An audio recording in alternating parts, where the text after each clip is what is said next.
नमस्कार। इन खबर में आपका स्वागत है। इस समय दो राज्यों के सीएम ईडी के घन चक्कर में फंसे हुए हैं। एक है दिल्ली के सीएम अरविंद केजरीवाल जिन्हें कि तीसरा सम्मान मिला है और अभी भी वो टाल मटोल कर रहे हैं, देखना है कि हाजिर होते हैं या नहीं। और दूसरे सीएम है झारखंड के जिनका नाम है हेमंत सोरेन। उन्हें 7 सम्मान अभी तक मिल चुका है। 7वां सम्मान 2 दिन पहले मिला है, लिहाजा वो बुरी तरीके से संकट में फंस गए हैं। यदि बार बार सम्मान देने के बावजूद कोई हाजिर नहीं होता है तो ईडी को गिरफ्तार करने का अधिकार है। हेमंत सोरेन पर गिरफ्तारी की तलवार लटक रही है। किसी भी समय ईडी उनके खिलाफ बड़ी कार्रवाई कर सकती है। अब सबसे बड़ा सवाल ये है कि गांडेय के विधायक सरफराज अहमद ने आनन फानन में 31 दिसंबर को इस्तीफा क्यों दिया? क्या हेमंत सोरेन आने वाले संकट को भांप करके अपनी पत्नी कल्पना सोरेन को झारखंड की कमान सौंप सकते हैं? क्योंकि वहां पर अभी 1 साल बाकी है चुनाव होने में।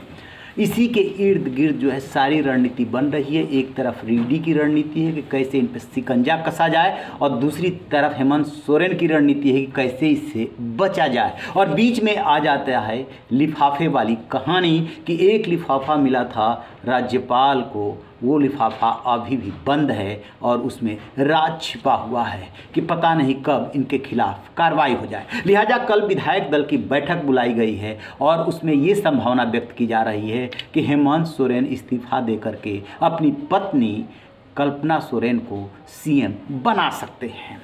अब पेच कहाँ फंसा है, जरा इसको समझते हैं।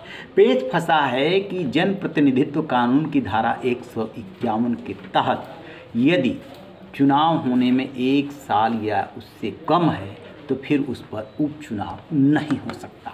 लिहाजा गांडेय के विधायक सरफराज अहमद ने 31 दिसंबर को इसलिए इस्तीफा दिया क्योंकि 5 जनवरी को पूरे 4 साल हो जाएंगे झारखंड विधानसभा के गठन को और सरकार के पास सिर्फ 1 साल का वक्त बचेगा। 2025 में वहाँ पर चुनाव है, लिहाजा उपचुनाव नहीं हो सकता।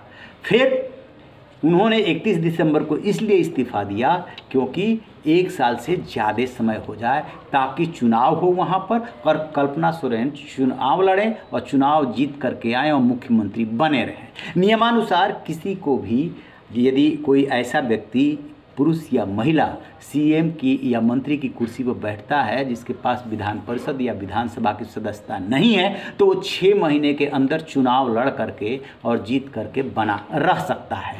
यदि वो किसी भी सदन का सदस्य नहीं है तो फिर 6 महीने बाद उसे इस्तीफा देना पड़ जाता है।